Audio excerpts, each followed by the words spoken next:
milagro. Los corazones anhelan una esperanza, una esperanza. La oscuridad y el temor se esconden al oír el llanto de un bebé. Sonido de amor. Los cielos se llenan de alabanzas para el Rey. Ángeles adoran Y entonan a una voz. porque un niño nos es nacido. Él ha venido, luz del mundo.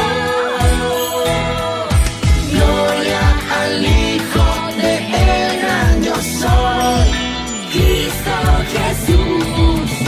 el Salvador nació en Belén.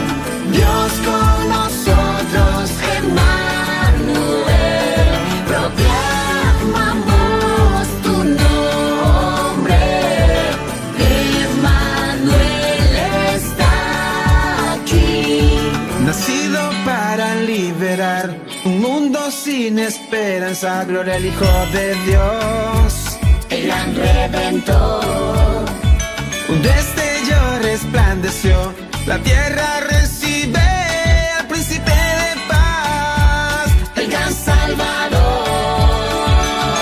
El Salvador nació en Belén. Dios con nosotros, Emmanuel. Proclamamos tu nombre. Emmanuel está aquí.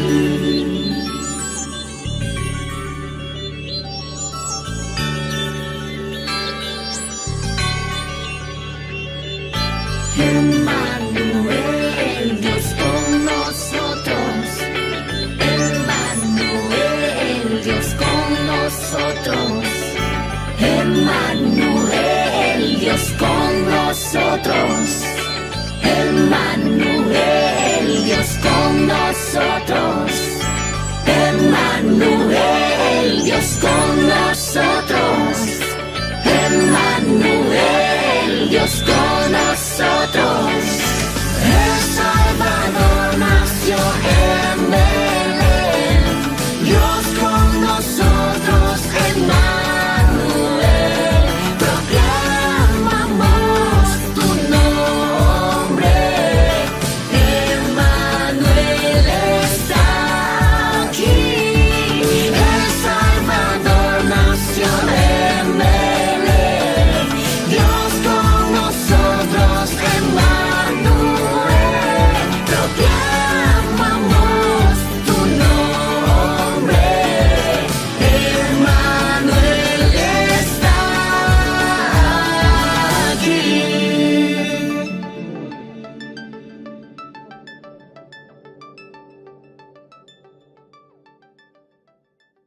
Saludos a todos, bienvenidos.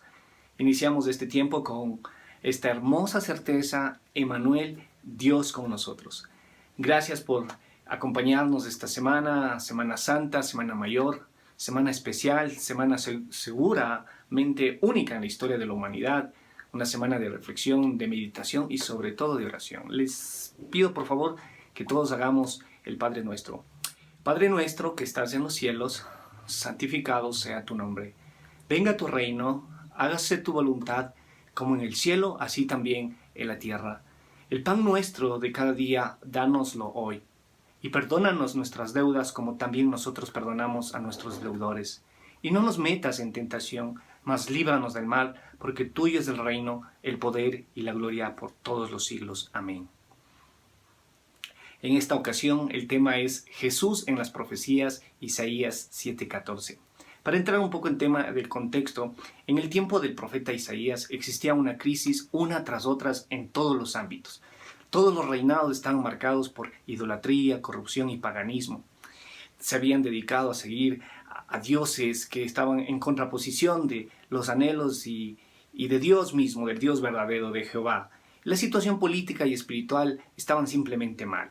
El rey Acaz estaba amenazado e inseguro de su vida, pues llegó incluso a entregar al rey de los asirios todo su botín que había robado del templo de Jerusalén. Las potencias estaban generando todo tipo de tensiones de toda índole. Así que muy pronto llegaron a tener zozobra, a tener incertidumbre, a pasar momentos complicados, difíciles. Y esto nacía desde el corazón del rey. Contagiaron también al pueblo. El pueblo también llegó a estremecerse en su corazón, así dice Isaías los versos 1 y 2. Entonces esto resume y nos proyecta que la vida nacional, tanto de las autoridades como del pueblo, estaban sin rumbo. Y parece que todo tenía ya un fin. Pero cuando todo parece haber sucumbido, Dios aparece en escena y Él es experto en mostrarse en tiempos de crisis. Dios decide enviar a un vocero, Acaz, al profeta Isaías, con un mensaje de confianza, de calma, de seguridad, recordándole que esas potencias a las cuales tenía miedo Acaz, simplemente Dios las veía como simples palillos de humo. Dios le dijo, no te aterres. Todo este escenario estaba preparando Dios de manera propicia para trabajar en la mente y en la incredulidad del rey Acaz. Dios le hace una invitación. Dios le hace una invitación a Acaz. Y esta invitación es a probar de su palabra. Y le pide que indague un poco más sobre las profundidades de la divinidad. Le dio una hermosa oportunidad de pedir lo que sea. Pero Isaías 7:12 dice que Acaz decidió no pedir ni tentar a Jehová. Esto lo único que logró fue demostrar que él persistía en su incredulidad. Él no logró entender ni comprender que Dios no quería que lo pruebe, sino que le estaba brindando la oportunidad de conocerlo y obedecerlo. Y cuando se suman estas dos cosas, conocimiento y obediencia, entonces, sin lugar a dudas, todos experimentamos la presencia de Dios. Acaz rechaza pedir una señal. Entonces, Dios le da la señal, le da una exclusiva, le da una buena noticia, una noticia que llevaría a la liberación de Israel de la maldición del pecado. Entonces les invito por favor en sus Biblias a revisar el texto de Isaías 7:14 que dice, por tanto, el Señor les dará una señal. Miren, la joven quedará embarazada y dará a luz un hijo al que llamará Emanuel. ¿Qué significa Dios con nosotros? Entonces vemos este primer punto, la primicia de un nacimiento virginal. Dios decide dar una señal 700 años antes del nacimiento físico de Jesús. El profeta miró y escribió la misión divina del Mesías. Isaías 9, 2 capítulos más adelante, el verso 6 dice, porque un niño nos es nacido, hijo nos es dado, y el principado sobre su hombro, y se llamará su nombre, admirable, consejero, Dios fuerte, Padre eterno, príncipe de paz. Este anuncio de Isaías tenía como fin anticipar las promesas del pueblo a través del profeta Isaías. Pero también vemos el cumplimiento al haberse registrado este texto, esta afirmación en el Evangelio de Mateo. 1:23 dice, he aquí la Virgen concebirá y dará a luz un hijo y le pondrá por nombre Emanuel, que traducido significa Dios con nosotros. Sí, sin lugar a dudas, cuando un pueblo vive en tinieblas, no puede permanecer más en esa densa niebla y Dios decide intervenir. Interviene en medio de los que están sufriendo, en medio de los que están en agonía, en aquellos que están desesperados. Sí, Dios aparece en ese preciso momento, con su luz brillante, con esa luz resplandeciente, para recibir honor. Dios está con nosotros. Eso es una gran verdad que nosotros tenemos que apropiarnos en este tiempo. Eso fue profetizado. Eso sucedió y eso lo creemos hoy. Dios está junto a su pueblo para devolvernos la alegría y para prepararnos para una gran cosecha el día de mañana. Jesús, el Hijo del Hombre, vino a buscar lo que se había perdido. En el Evangelio de Mateo, capítulo 1, verso 21 dice, Él salvará al pueblo de sus pecados. Sí, Jesucristo, este hermoso nacimiento virginal, tenía un propósito redentor. Hermoso. El yugo opresor ya tiene fin. Las cadenas de opresión y la vara del opresor serán consumidos, porque nos ha nacido un niño y sobre sus hombros descansa toda la autoridad, la grandeza y el poder que será para siempre.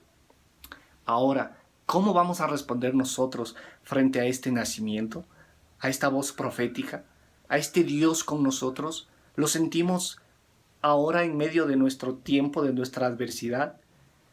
Todos hemos escondido nuestro rostro de Cristo de alguna manera. No queremos saber nada de Jesús, o no queríamos saber antes nada de Él. No era atractivo para nosotros. Hay muchas cosas en el mundo que nos llaman la atención. Pero Él fue despreciado. Él vino a este mundo y fue burlado. No había algo en Él que atraiga. Su nacimiento fue un hecho histórico que fue profetizado. Pero también Jesús quiere hoy nacer en tu corazón. Quiere nacer en tu corazón para salvarte. Romanos, el capítulo 10 dice, todo el que cree en Él no será avergonzado. Hay muchos pensamientos que están pasando por nuestras cabezas mientras estamos confinados en casa.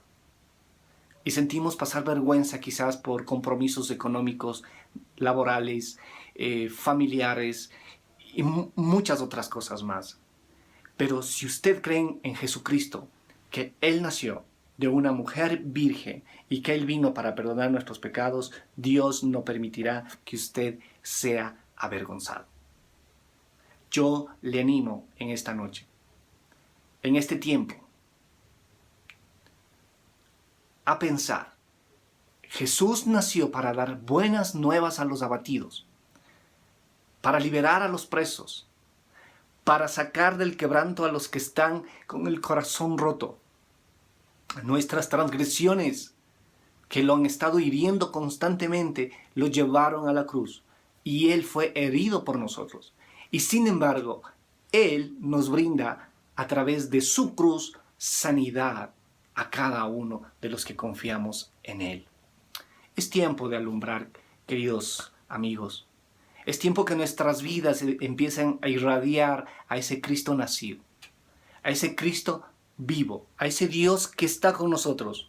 Su vida requiere de su luz. Invítelo a posar, a llenar su corazón.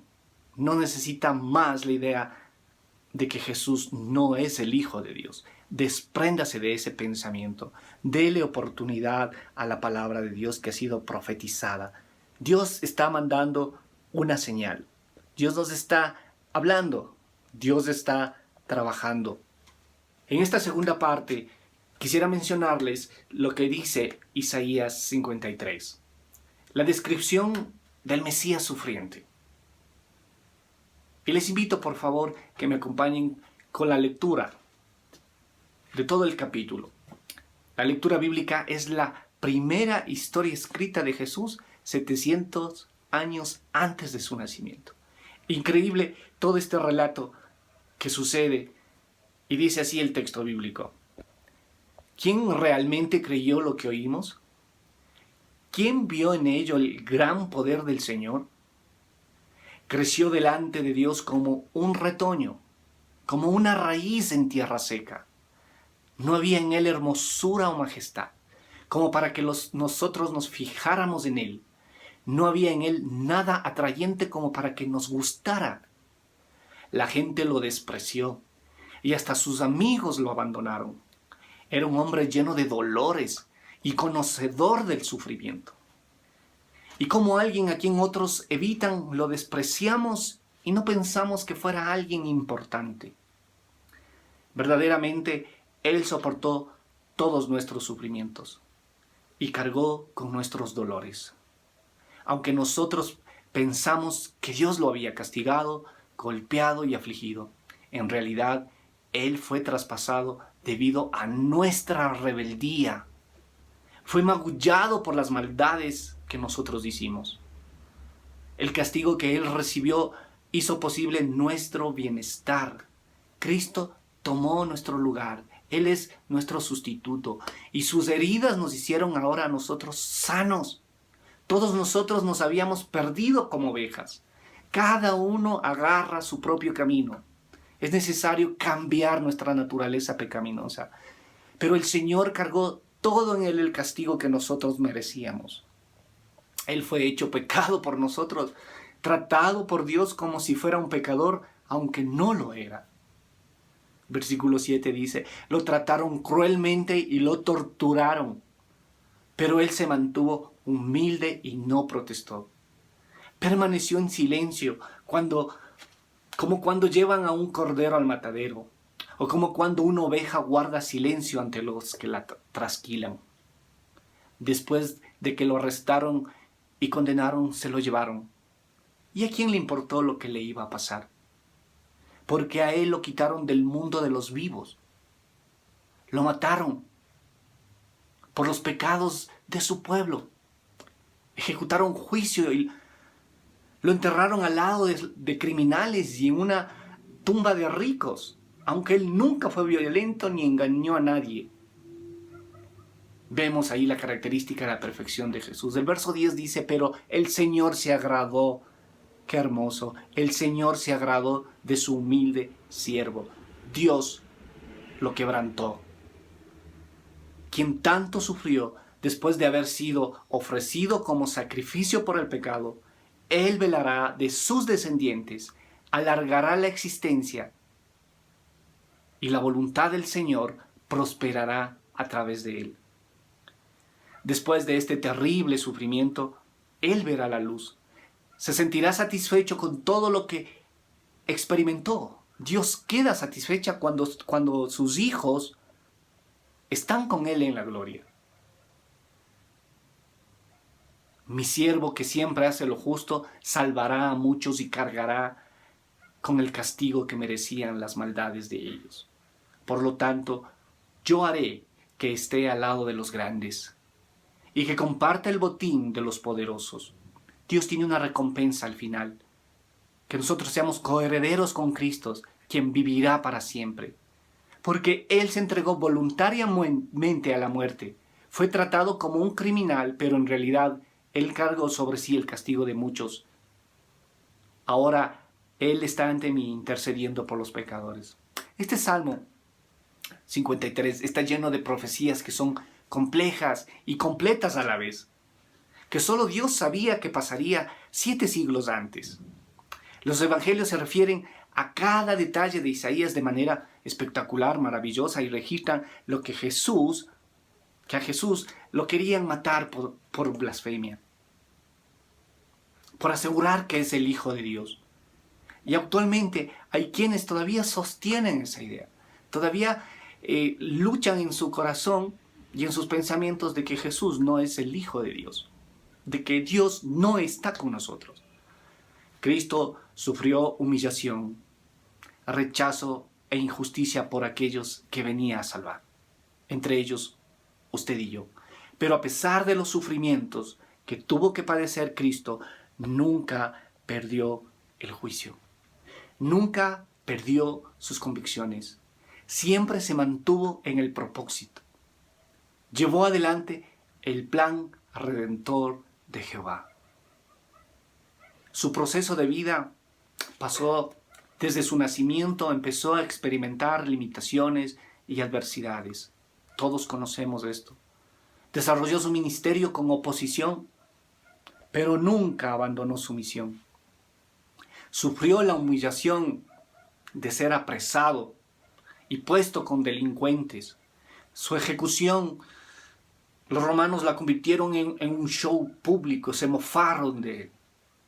Fue ejecutado en un madero para que el resto vea. Fue visible la humillación ante todos. Pero dar su vida por los pecadores fue lo más grande y hermoso que Cristo lo realizó.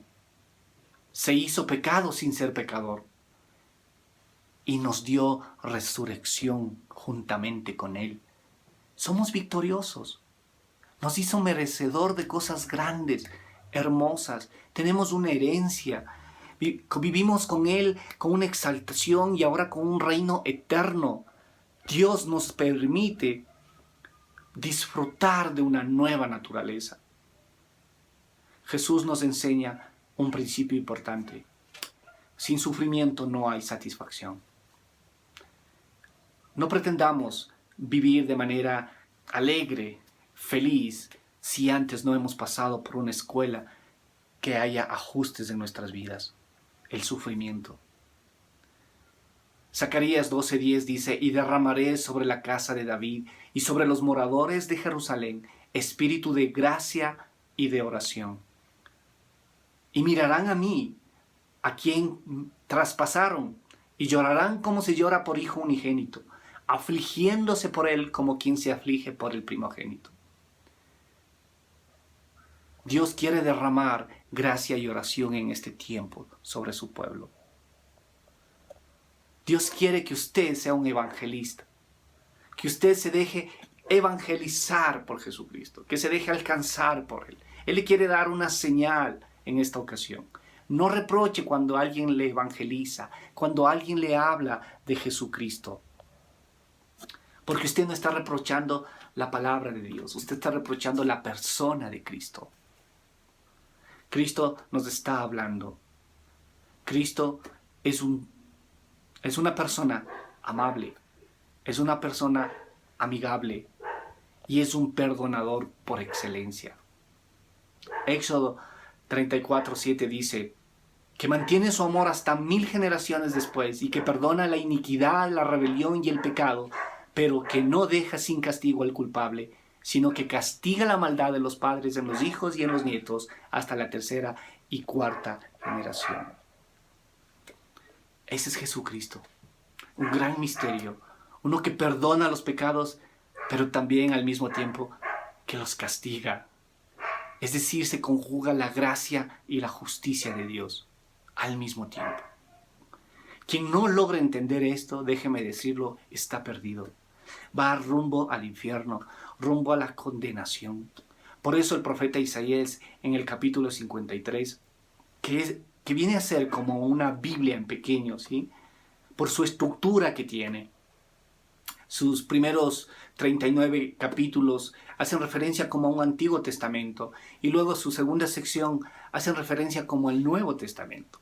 Y en toda esta historia de Isaías se menciona el relato de Jesucristo con una palabra que se repite siempre: liberación.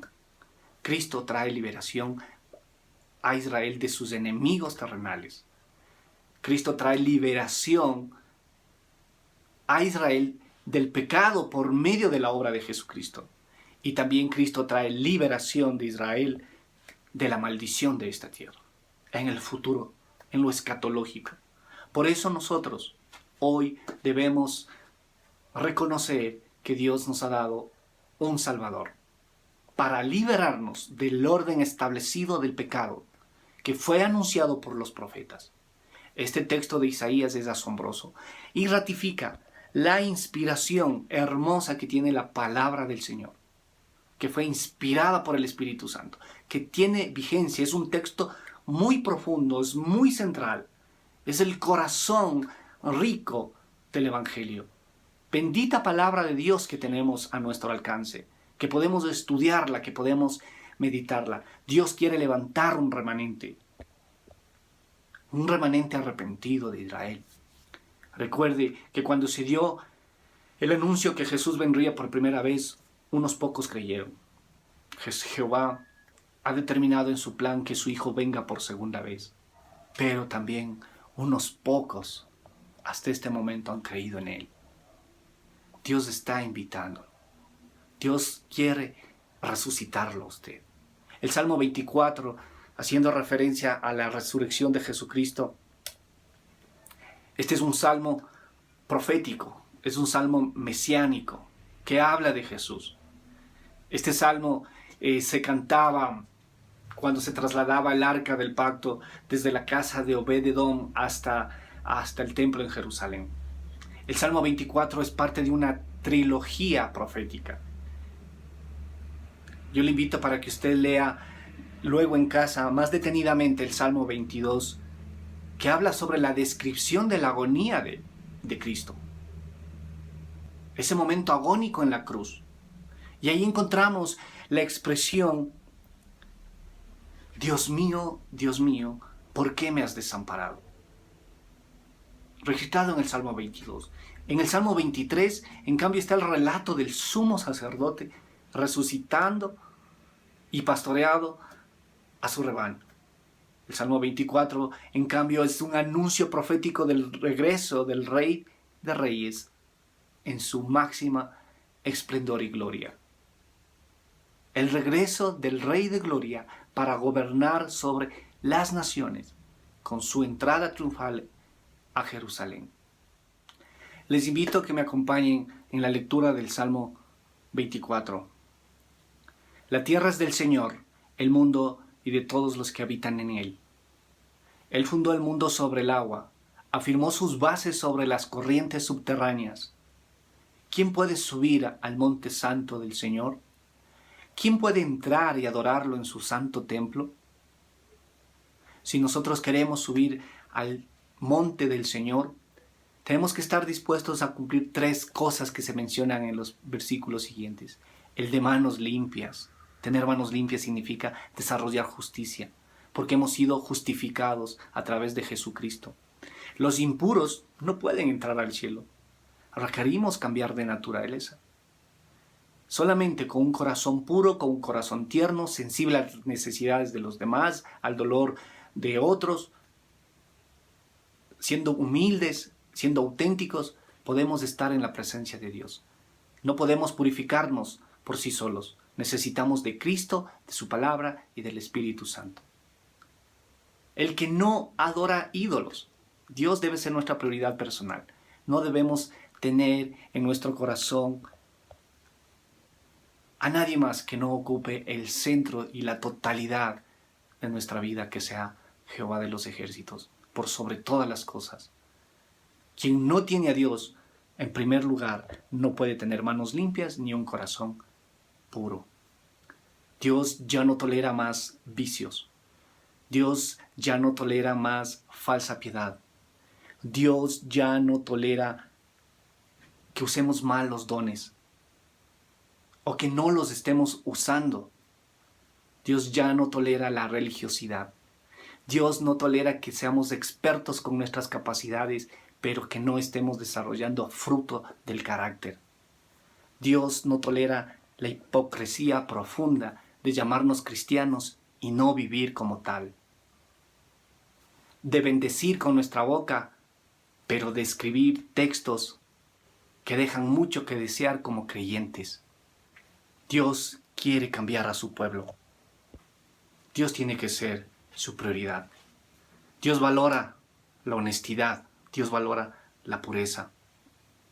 Las bendiciones del Señor están sobre aquellos que lo buscan como un Salvador, que anhelan vivir en justicia.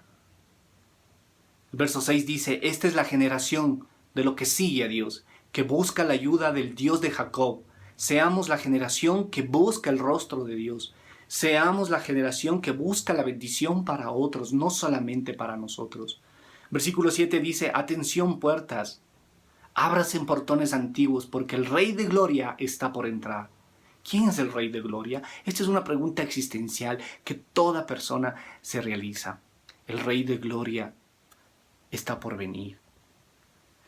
Viene pronto. Y el Rey de Gloria es el Señor Todopoderoso. El Señor es el guerrero valiente. Atención puertas, ábrase en portones antiguos, porque el Rey de Gloria está por entrar. La evidencia de la mesianidad de estas profecías en Isaías y Salmos es el fiel cumplimiento de muchas de ellas durante el nacimiento, el ministerio, la muerte y la resurrección de Cristo. Conocerlas es bello y produce gran emoción. En resumen, queridos amigos, Cristo nació para que usted y yo tengamos un nuevo corazón, una vida diferente y trascendente. Ser cristiano implica no eludir el sufrimiento, sino saber transitarlo junto a él, para posteriormente experimentar satisfacción. Finalmente, siendo ya rescatados de una condición de suciedad, de impureza, estamos llamados a vivir de manera santa. Entremos juntos al santuario del Señor. Todo esto es posible por la gracia sublime de nuestro Dios. Que Dios nos bendiga a todos.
Sublime.